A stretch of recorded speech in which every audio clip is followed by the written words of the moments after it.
Assalamualaikum warahmatullahi wabarakatuh. Bertemu kembali dengan saya Pak Didi. Sekarang saya akan menjelaskan pembahasan soal untuk materi larutan asam basa, materi kimia kelas 11. Untuk submateri yang akan saya bahas adalah teori asam basa dan perhitungan pH asam basa. Untuk yang pertama, ya, di bawah ini pernyataan tentang asam, ya, teori asam basa. Di sini yang pertama, asam adalah zat pemberi proton. Ya. Karena pemberi proton, di sini teori dari Bronsted-Lowry. Yang kedua, di sini ada kata dalam air, ini kata kuncinya, dan melepaskan ion H+. Berarti di sini teori dari Arrhenius.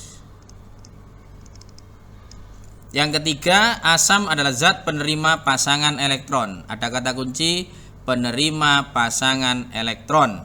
Berarti dari sini materi ini adalah teori asam basa dari Lewis.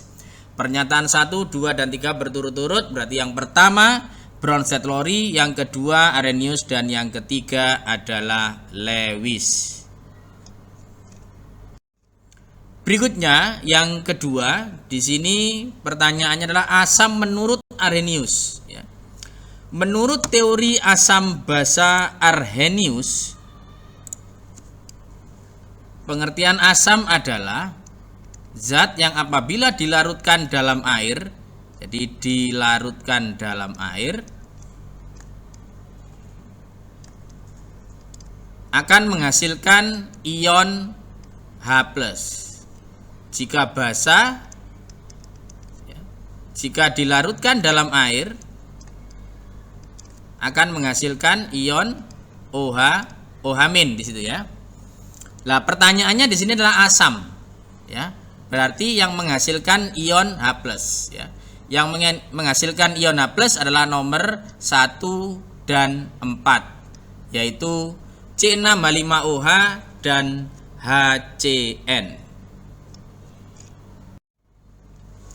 Yang ketiga, menurut teori Bronsted-Lowry, H2O yang bertindak sebagai basa. Berdasarkan teori asam basa Bronsted-Lowry, ya, suatu zat itu dikatakan sebagai asam apabila dia mendonorkan protonnya, ya, donor proton, atau dia melepaskan ion H+-nya. Melepaskan satu ion H+-nya. Berarti dia nanti kehilangan satu H+-nya. Sehingga untuk basa ini kebalikannya, yaitu menerima, ya, menerima proton. Atau di sini berarti dia menangkap, ya, atau bertambah satu ion H+-nya, ya. Untuk ion H+-nya bertambah satu, ya. Berarti dari sini H2O yang bertindak sebagai basa. Kita cek satu persatu. Yang pertama adalah H2O. Di sini berubah menjadi H3O+, berarti hanya bertambah. Berarti otomatis di sini bersifat basa. Yang kedua, H2O berubah menjadi OH-. Ya, yang kedua, H2O berubah menjadi OH-, berarti berkurang satu, berarti dia asam. Begitu pula yang ketiga, H2O berubah menjadi OH-, maka dia asam juga. Dan yang keempat, H2O berubah menjadi H3O+ seperti nomor 1, berarti yang nomor 4 ini bersifat basa. Jadi karena yang diminta yang bersifat basa, maka yang nomor 1 dan 4. Berikutnya, yang merupakan asam konjugasi dari PO43-. Jadi asam konjugasi itu kan pasangan dari basa. Kalau pasangan dari basa berarti bertambah satu ion H+-nya. Berarti kalau PO43-, ya, saya tambahkan satu ion H+ menjadi HPO4 2-, ya, 2-. Berarti yang tepat adalah HPO4 2-. Berikutnya nomor 5 di sini yang diminta adalah H2O yang berperan sebagai asam. Ya, H2O berperan sebagai asam. Ya, H2O berperan sebagai asam. Kalau berperan sebagai asam berarti nanti berkurang 1H+, berkurang 1 ion H+-nya. Otomatis H2O berubah menjadi OH-. Berarti ini yang kedua, H2O berubah menjadi OH-.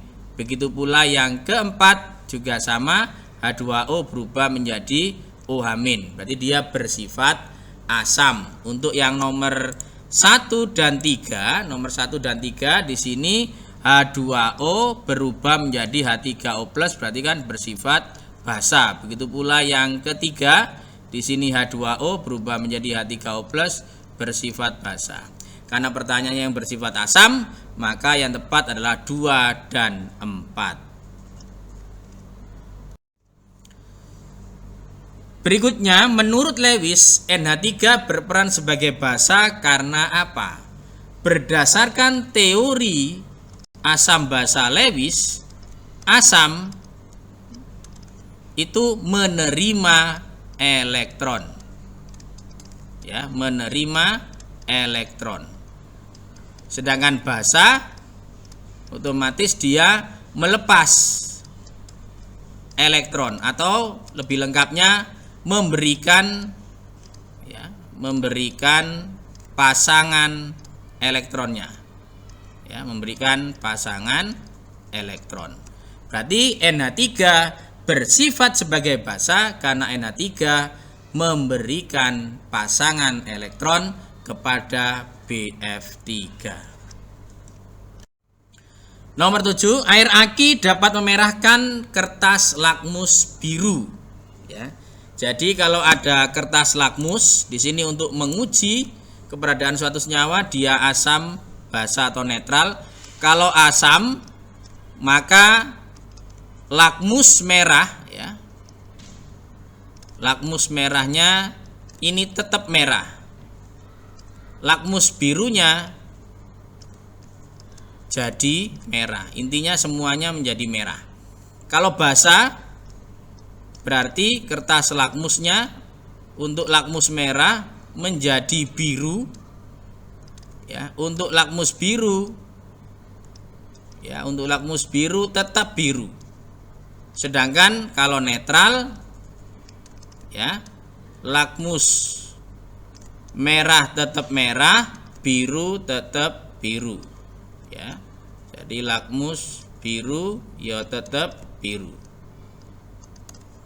Sehingga dari sini air aki memerahkan lakmus biru, tetapi tidak mengubah lakmus merah. Berarti air aki di sini bersifat asam. Ya, bersifat asam. Berarti air aki ini bersifat asam. Air soda dapat membirukan kertas lakmus merah. Berarti lakmus merah berubah jadi biru. Birunya tetap biru. Berarti air soda ini bersifat sebagai basa. Berdasarkan informasi tersebut, air aki dan air soda berturut-turut adalah asam dan basa. Perhatikan reaksi ionisasi zat berikut, ya. Zat yang tergolong basa.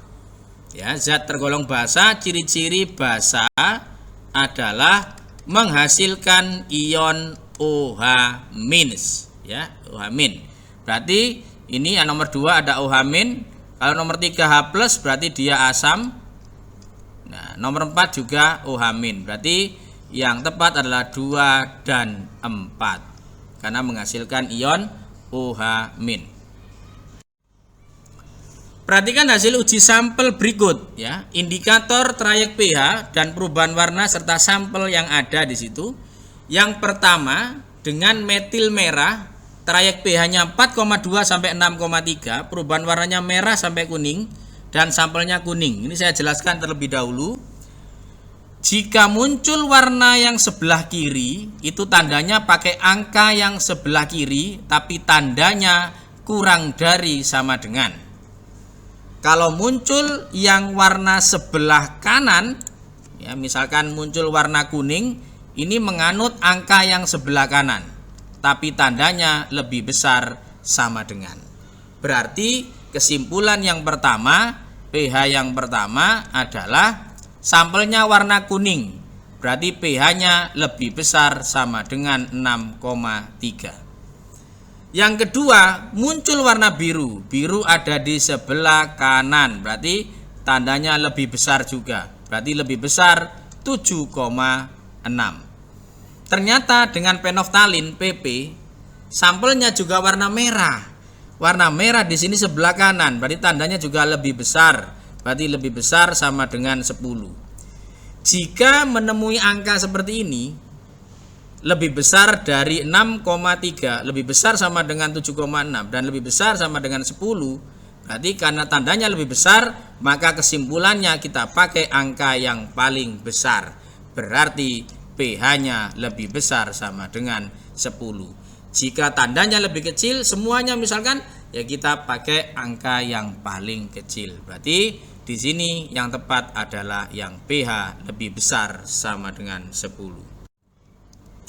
Pasangan senyawa berikut ini yang termasuk asam dan basa lemah, ya.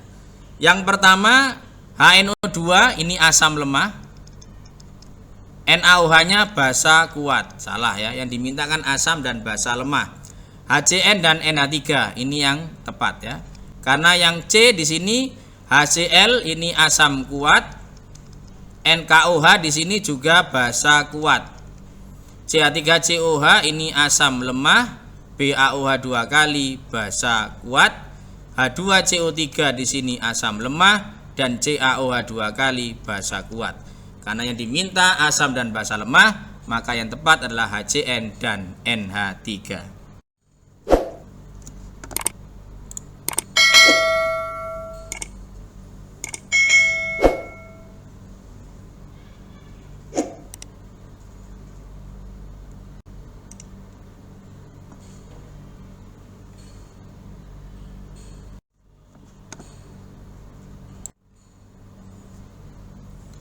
Sebanyak 100 ml larutan HCl asam klorida 0,001 molar mempunyai pH berapa? Oke, kita cek dulu dia asam atau basa, terus dia kuat atau lemah ya.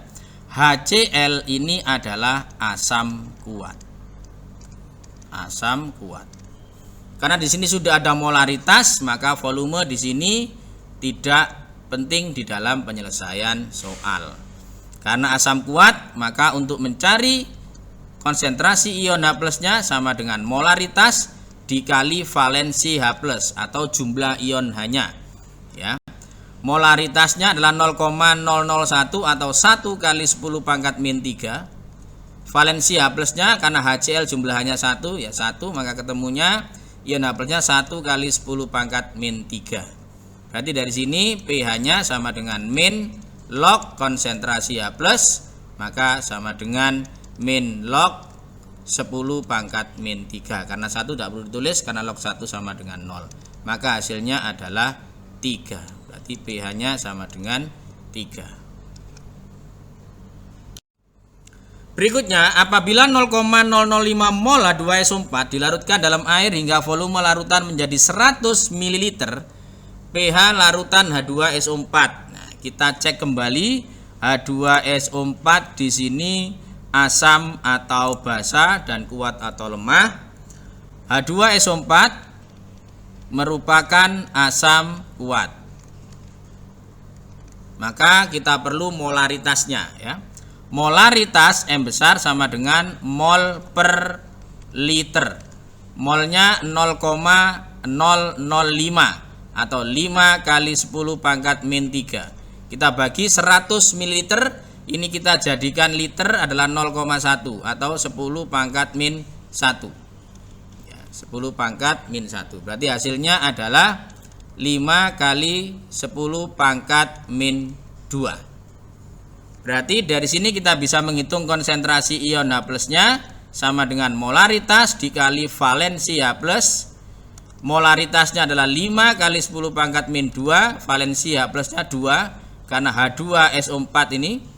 Berarti ketemu 10 kali 10 pangkat min 2 atau 10 pangkat min 1. Ya, berarti pH-nya di sini sama dengan min log konsentrasi H+, sama dengan min log 10 pangkat min 1. Berarti pH-nya sama dengan 1. Berikutnya ada BaOH 2 kali. Ya, di situ ada BaOH 2 kali. BaOH 2 kali ini adalah basa kuat, ya, basa dari golongan 1A dan 2A. Sudah ada molaritas, maka volume tidak mempengaruhi di sini, sehingga kita cari lewat konsentrasi OH- sama dengan molaritas dikali valensi OH-. Molaritasnya 5 kali 10 pangkat min 3, 0,005 tadi. Valensi OH-nya di sini 2 dikali 2, maka hasilnya adalah 10 pangkat min 2. Saya langsung saja di sini POH-nya min log 10 pangkat min 2 berarti sama dengan 2. Berarti POH-nya 2. Ya, berarti dari sini pH-nya sama dengan 14 dikurangi 2, ketemu 12. Maka yang tepat adalah yang 12 ini. Berikutnya, suatu basa lemah MOH memiliki pH 11 plus log 2, KB-nya 2 kali 10 pangkat min 5. Yang ditanyakan adalah konsentrasi, ya. Basa berarti nanti kita harus tahu POH-nya, ya. Karena basa maka identik dengan OH-. Nah, dari pH yang diketahui kita ubah menjadi POH. Kalau pH-nya itu 11 plus log 2, maka POH-nya kan 14 dikurangi pH, ya, pH-nya 11 plus log 2. 14 dikurangi 11 3 min log 2. Di sini langsung, ya, saya langsung kalau POH-nya 3 min log 2, maka konsentrasi OH-nya sudah pasti 2 kali 10 pangkat min 3. Berarti dari sini kita bisa menghitungnya konsentrasi OH- sama dengan akar KB kali molaritas. Konsentrasi OH-nya 2 kali 10 pangkat min 3 sama dengan akar KB-nya di situ adalah 2 kali 10 pangkat min 5 dikali molaritas. Kita kuadratkan untuk menghilangkan akar. Berarti di sini kita kuadratkan 2 kali 10 pangkat min 3 berarti jadi 4 kali 10 pangkat min 6 sama dengan 2 kali 10 pangkat min 5 dikali molaritas. Berarti molaritasnya 4 kali 10 pangkat min 6 dibagi 2 kali 10 pangkat min 5. Hasilnya adalah 2 kali 10 pangkat min 1 atau 0,2 molar. Yang tepat adalah yang 0,2. Berikutnya, sebanyak 2 gram NaOH MR-nya 40 dilarutkan dalam air hingga volume larutan menjadi 500 ml. pH larutan menjadi berapa di situ? Maka kita hitung molaritasnya terlebih dahulu, karena dalam rumus mengandung molaritas, bahwa molaritas itu sama dengan gram per mr dikali 1000 per mililiter. Berarti molarnya sama dengan 2 per 40 dikali 1000 per 500. Ini kita bisa coret-coret, ya. Kita coret di sini. Ini 2, 4 dibagi 40 berarti 0,1 molar. Nah, NaOH di sini, ya, NaOH ini adalah basa kuat.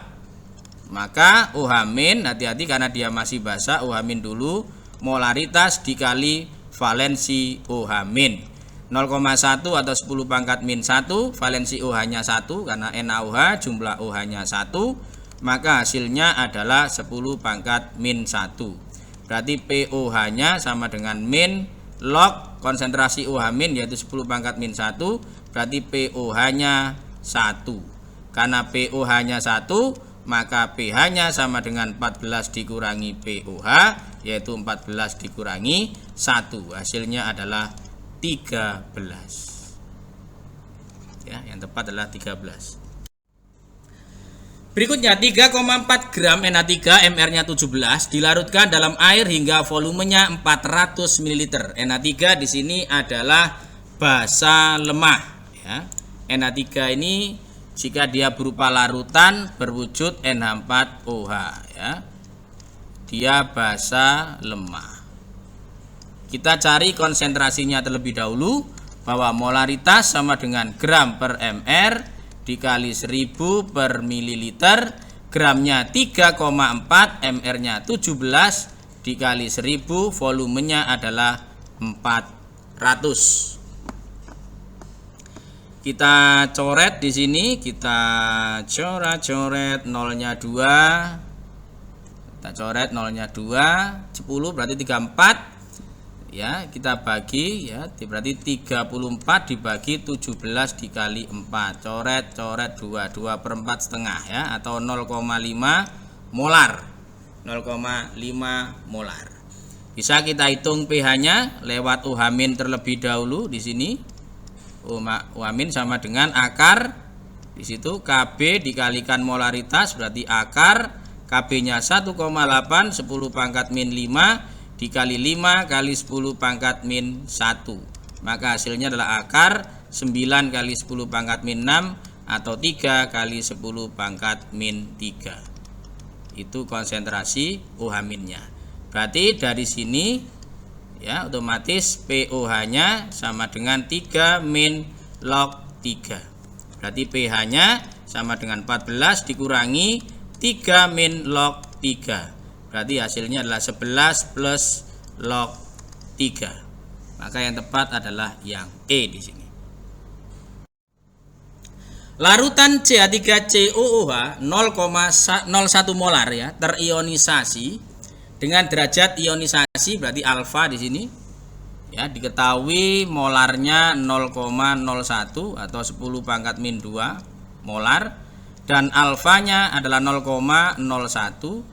Berarti konsentrasi ion H+-nya sama dengan alfanya asam dikali molarnya asam, yaitu 0,01 atau 10 pangkat min 2 ya, min 2 dikali 10 pangkat min 2. Berarti ketemu 10 pangkat min 4. Saya langsung saja, berarti pH-nya sama dengan 4 ya, karena sudah sering menghitung min log 10 pangkat min 4 kan sama dengan 4. Ya, berarti di sini pH-nya sama dengan 4.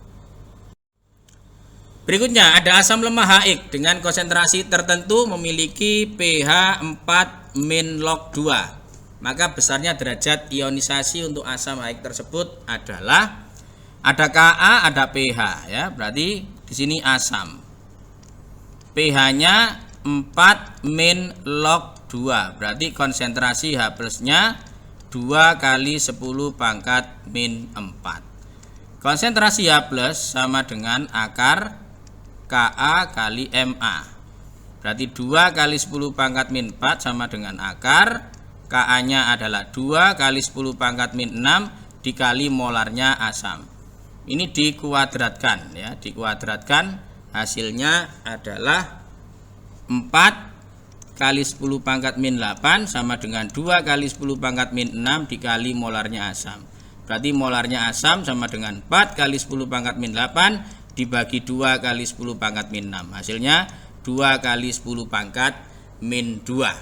Nah, setelah ketemu molarnya, kita bisa mencari alfanya. Karena H+ sama dengan alfanya asam kali molarnya asam. Sehingga alfanya asam sama dengan konsentrasi H+ dibagi molaritasnya asam. Berarti 2 kali 10 pangkat min 4 dibagi 2 kali 10 pangkat min 2. Hasilnya 2-nya habis, berarti 10 pangkat min 2 atau 0,01. Maka yang tepat adalah yang A. Berikutnya X gram NH4OH mR-nya 35 dilarutkan dalam 250 ml air sehingga terbentuk larutan dengan pH 11 plus log 8 ya. Karena di sini basah, maka kita ubah menjadi POH.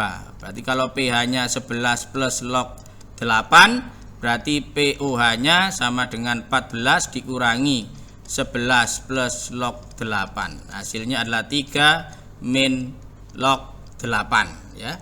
3 min log 8. Ini adalah POH-nya ya, atau di situ OH-nya berarti OH-nya otomatis di situ 8 kali 10 pangkat min 3. Karena ada KB, maka kita pakai cara OH min sama dengan akar ya KB kali MB. Karena mencari MB-nya berarti OH min-nya nanti dikuadratkan, yaitu 8 kali 10 pangkat min 3 sama dengan akar 4 kali 10 pangkat min 4 kali molarnya basa. Ini kita kuadratkan, maka hasilnya adalah 64 10 pangkat min 6 sama dengan 4 kali 10 pangkat min 4 kali molarnya basa. Berarti molarnya basa sama dengan 64 kali 10 pangkat min 6 dibagi 4 kali 10 pangkat min 4. Hasilnya 16 kali 10 pangkat min 2 atau 0,16 molar. Nah, setelah molar ketemu di sini, apa yang harus kita cari? Ya, sesuai dengan pertanyaan. Karena di situ gram, ya kita selesaikan di sebelah sini. Molaritas itu sama dengan gram per mr dikali 1000 per mililiter.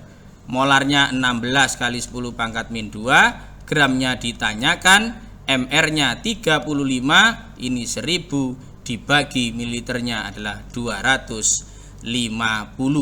Oke, bisa kita coret-coret di sini 4 ya. 4. Nanti juga 4 ini bisa kita coret dengan ini, hasilnya 4. Berarti gramnya sama dengan 35 dikali 4 kali 10 pangkat min 2, atau di situ 35 dikalikan 4 sama dengan 140 kali 10 pangkat min 2 atau 1,4 gram. Berarti yang tepat adalah 1,4 gram. Nomor 20, di situ ada larutan H2SO4 akan memberikan warna yang sama. Nah, kata kuncinya memberikan warna yang sama. Warna yang sama itu menunjukkan pH-nya sama. Kalau pH-nya sama, otomatis konsentrasi ion H+-nya juga sama. Antara apa? Antara H2SO4 dengan Ha. Berarti konsentrasi ion H+-nya H2SO4 sama dengan konsentrasi ion H+-nya dari Ha. H2SO4 di situ adalah asam kuat ya.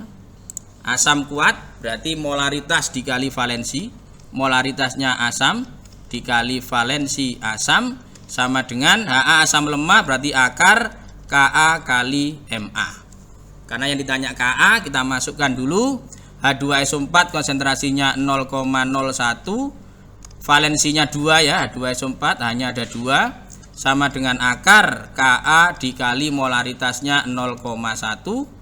Berarti ini 2 kali 0,01 itu 10 pangkat min 2 sama dengan akar Ka dikali 10 pangkat min 1. Kita kuadratkan, akarnya hilang, berarti ini 4 kali 10 pangkat min 4 sama dengan Ka dikali 10 pangkat min 1.